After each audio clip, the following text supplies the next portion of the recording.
But the reality was that part of your neighborhood was populated by the mob. Let's talk about that. What was your relationship to the mob?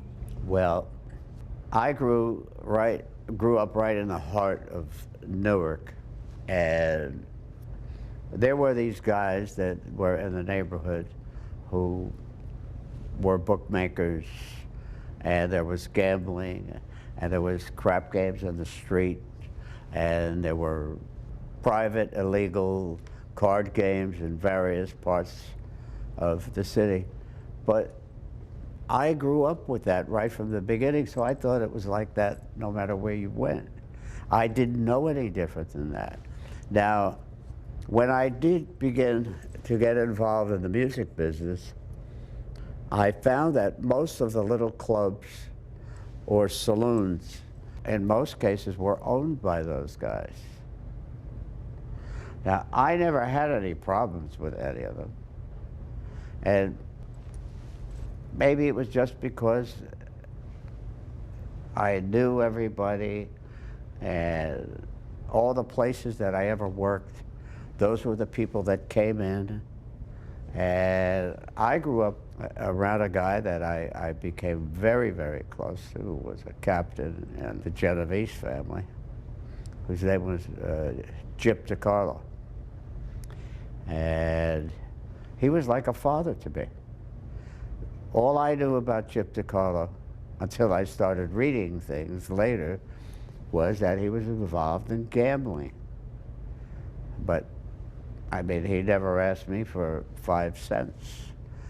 I never knew why until later that nobody ever gave me any trouble in the neighborhood. He just told everybody that they shouldn't mess around with me, and that's the way it was. But I did get to, even after I'd become successful. Now, you know, I'm sure that everybody realizes that even the Copacabana was a Frank Costello venture. Don Rickles, whom I interviewed recently, told me the story that when he first went to the Copacabana, that the person who was running the place didn't like him. But somebody from, quote, the management, from the wise guys, said to the manager, I like him. And from that moment on, Don Rickles said he played the Copacabana regularly. Right. He pointed out the same thing happened to him in Las Vegas. He said he knew mob people. He wasn't in the mob, but he knew mob people. And he laid out pretty much what you have, that they liked him, so they protected him. That was pretty much the case with yourself, was it not? Now, I had exactly the same kind of experiences. And I mean, there were many times I was visited by the FBI, and they wanted to know why.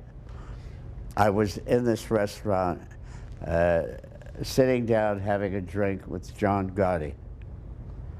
Well, I walked in a restaurant, and he saw me, he said, hey, how you doing? He says, come on over and have a drink. And the agent at the time said to me, he said, well, do you know who he is and what he does?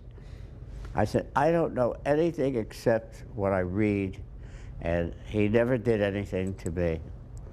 And he offered to buy me a drink. I said, what do you want me to do? I said, everybody that wants to buy me a drink, should I ask them what they do for a living? I said, certainly you do realize that I'm a performer. That's what I do.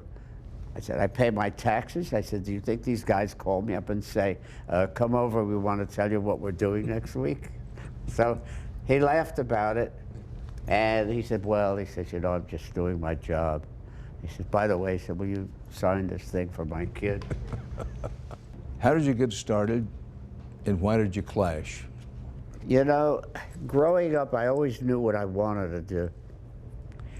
I had no idea how I was going to get to where I wanted to go. I came from a family that both my parents, neither of them that I have ever seen except for maybe Christmas, they had a little bit of wine in a glass with soda. So my father never went into bars, or neither did my mother. And when I told my parents that I wanted to get involved in the music business, and I wanted to be a singer, my father did not really appreciate the music I was listening to. That music was what? Well, it was, I really started out loving jazz. You know, a lot of inspiration came from groups like the Four Freshmen. And the band that I loved more than any was Stan Kenton. You know, there were many other bands that I liked. You know, I liked Glenn Miller and Tommy Dorsey, and I remember the days when Billy Eckstine had a band and he would play the trumpet. I saw Billy Eckstine in Birdland exactly that way. I just did a lot of singing around the house when nobody was around. And as soon as somebody would catch me singing, I would stop. You know, I was a little embarrassed, you know, because And your parents were not big on this. Right. So, and my father he listened to classical music. He just loved classical music. And the guy that he liked was Perry Como. I was a big Sinatra fan. Then I began to like a lot of very, very early R&B, before it was rock and roll or anything. All those groups, the Flamingos, the Clovers, the Harptones, the Ravens, I mean, and the list goes on forever. So basically I was doing a lot of that kind of music.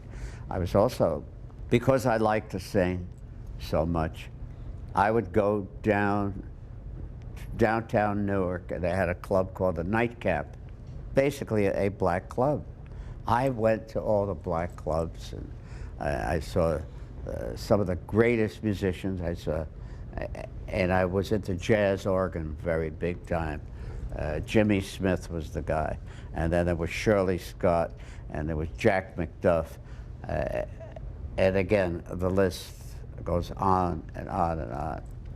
Well, one of the guys who was an original member of the Four Seasons, Nick Massey, always had a guitar in his hand, and he found that I could sing, and then he began to test my voice to see how high I could sing and so forth and so.